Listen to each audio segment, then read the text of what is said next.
Okay, so I'm going to get right into how you actually process and file a claim. Now, I have a little disclaimer because I want you to know that every county is different. So as you can see, this is an Excel spreadsheet that I've downloaded from a county. And the reason why I'm showing you this is because like every list, and you've probably seen this in one of my other videos, it doesn't have all the information. So you want to basically create an Excel spreadsheet of what the county is going to ask you for. So I'm going to pull up right here. Let me see, do I have it? Oh, that's not it. Where is it? Just a second. Oh, here it is. So this is the county that I'm doing, and this is basically what you fill out, right? So the first thing is you want to select what type of person you are representing, whether you're assigning. Most of the time I'm dealing with third-party people, so we will put the third party, which isn't here.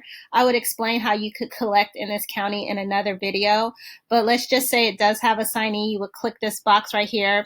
So then we know to process this claim, we need the parcel number, we need the physical address, we also need to know the date of the auction, we need to know the tax certificate number and or the tax deed application number, and then what is the maximum amount. So I always tell my students, get the affidavit for the unclaimed funds, so then you'll know what information you need to collect. So that's pretty much all the information you need to collect. And of course, you know where you're going to put your information here because you want the check and all the funds to go to you. So back to what I was saying. So as you guys remember, parcel number, we need physical address, we need the date of the auction, and then we need the tax certificate and the tax deed application. So I created this. We have the tax deed application number, which is right here. We have the tax assessor information. Now this says that this shows the date that it was received. So we have to do research on that. I'll show you how to do that really quick further on. So just for the sake of this video, I'm going to go for this one, where it says Sovereign Holding Limited. They are a corporation. So remember, we needed to know the parcel number, which I already have. And I basically put everything that I would need to process that county in Excel spreadsheet. So, and I also put the actual balance because I want to know like what amounts I'm going after. And then as you can see, this is an empty column. I'm just starting this list. So I have to find the addresses to these parcel IDs in order to process the claim. So just for the sake of this video, I found this address.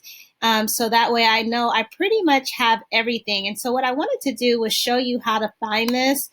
This is an actual county, and I don't live in Florida. I live in another state. So a lot of times when you're processing these claims, you see where it says recorded return date, it says Sovereign Holding. That is who we're going after. But as you can see, it was quit claimed to Iraqlis, I don't even know how to pronounce that, a single man. So we know that these are the people that we need to contact, the Sovereign Holding Limited Company. It gives all the information we need to contact to collect funds. So when I'm doing my research on how to contact him, that's the person. And then you would go here to verify that this is a physical address, because as you can remember, I'm going to pull this up again. The affidavit is asking for what? The physical address. We already have the parcel number that they gave us. Then I also showed you the tax certificate number and the tax deed application. Now, what I want you to understand from this is that all lists aren't created equal. So I'm going to go back to the list. It gives us the name.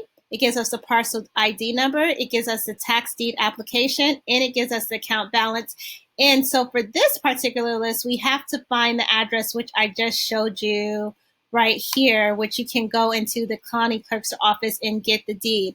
Now, a lot of people think, oh, I can't do this everywhere. Yes, you can. I'm in Texas. This is in Florida. I'm getting all this information from online. So it's just a matter of knowing where to look, how to look for the information, and a step-by-step process. So that concludes how to actually fill out a claim for that specific county. If you have any questions, you can email me at info@taxliendreamteam.com, or you could visit my website, mikacoleman.com.